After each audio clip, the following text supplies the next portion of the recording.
I want to make an argument today that I don't think enough people are talking about. And that is that government waste is not just a crime. It's not just a political issue.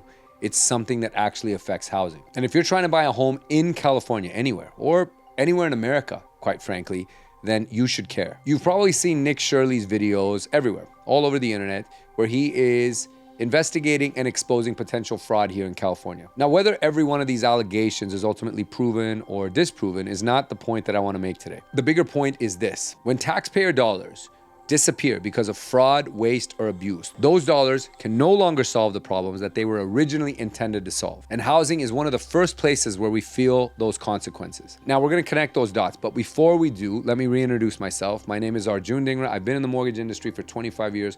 20 of them have been right here in the San Francisco Bay Area. We've helped thousands of people put down roots or invest into real estate across the state. And if we can be of any help to you, your family, your partners, in putting together a short-term plan, mid-term, or long-term, please reach out to me on Instagram at Arjun Mortgage through a DM.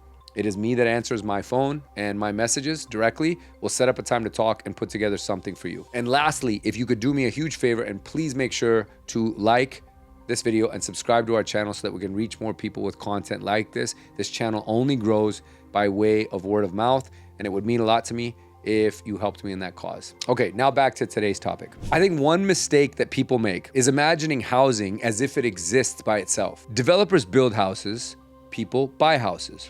Done. That's how people assume that it works, but it's not actually that way. Housing depends on a lot of things: roads, water, sewers, electrical infrastructure, planning departments that have inspectors, transportation, schools, public safety, zoning updates, permitting, affordable housing incentives, workforce housing, and first-time buyer programs. Every single one of these things cost money, a lot of money. Now imagine billions of dollars that were supposed to support communities never actually making it to where they were intended to go. And that creates this negative domino effect. And I don't think people truly understand how government budgets work. There isn't some magical vault where money just magically appears. Now, sadly, a lot of people think that's how it works, but it's not the case. If billions of dollars just disappeared, then that means something else does not get funded. Sometimes that's fewer affordable housing projects, delayed infrastructure, fewer planning staff, slower permitting, reduced first-time buyer assistance programs, delayed transportation improvements, and higher local deficits. Now,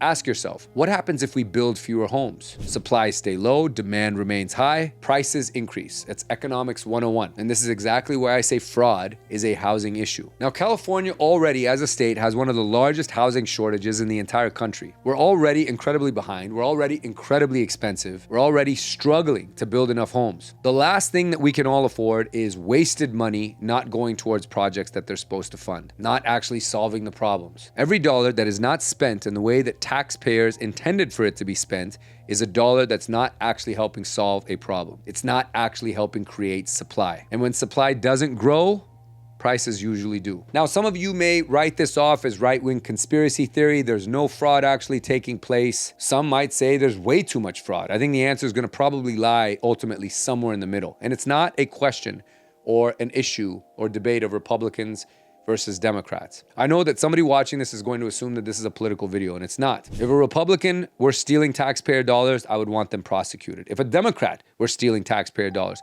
I would want them prosecuted. If a contractor steals taxpayer money, prosecute them. If a nonprofit steals taxpayer money, prosecute them. I honestly don't care what letter is next to your name, what your race, gender is. Taxpayer money belongs to taxpayers. And in a state that is always struggling with getting dollars to actually work in the way that they were intended to, every dollar counts, which magnifies the intensity of this entire scandal. I think ultimately every Californian should demand accountability regardless of political affiliation, because all of us have to pay the piper when the accountability disappears. Now, I've spent most of my adult life helping people buy homes, and many of those years have been right here in California. Most people ask me about mortgage rates. They ask about inventory. They ask about down payments, credit scores. And yes, these things matter, but housing affordability is ultimately shaped by something much bigger: the overall financial health of the state. And if we are wasting billions, that's billions of dollars that aren't helping solve this housing crisis here in the state, and we absolutely have one. So I think the biggest mistake here at the end of the day, guys, is that we are treating fraud like it's somebody else's problem. This doesn't affect me. I don't want to touch that. I voted for those guys. I think this is all a Trump conspiracy theory. This Nick Shirley kid is being paid by someone. But the truth is, guys, actually, if any of this stuff raises taxes, which it ultimately will,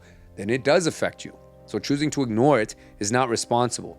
It's actually incredibly naive. If it slows housing, it affects you. If it delays infrastructure, if it leaves the roads crappy in your area on your commute to work, it affects you. If it makes housing or homes a little less affordable in your area, it affects you. Housing is not just about mortgage rates. It's about stewardship. Because when governments work efficiently, communities benefit. When it doesn't, every family that's trying to buy a home will pay the price. Fraud isn't just stealing from today's taxpayers. Fraudsters commit these crimes for immediate financial gain. What it is stealing from ultimately, guys, is from tomorrow's home buyers. And that's something that I take issue with, and I hope you do too. I'll continue to watch this topic closely, report back here on this channel, and I want to hear your thoughts. Do you agree that we should be investigating all fraud? Should we try and pursue some of those lost dollars and get them back for the state? Is it a lost cause? Is this all conspiracy? Let me know what you guys think in the comments. Thank you guys for watching. Please share this video with someone that you think would benefit from it. And again, please reach out to me or my team via Instagram if there's anything that we can do to help you in trying to put down some roots here in California. Thanks for watching, guys, and I'll catch you on the next topic.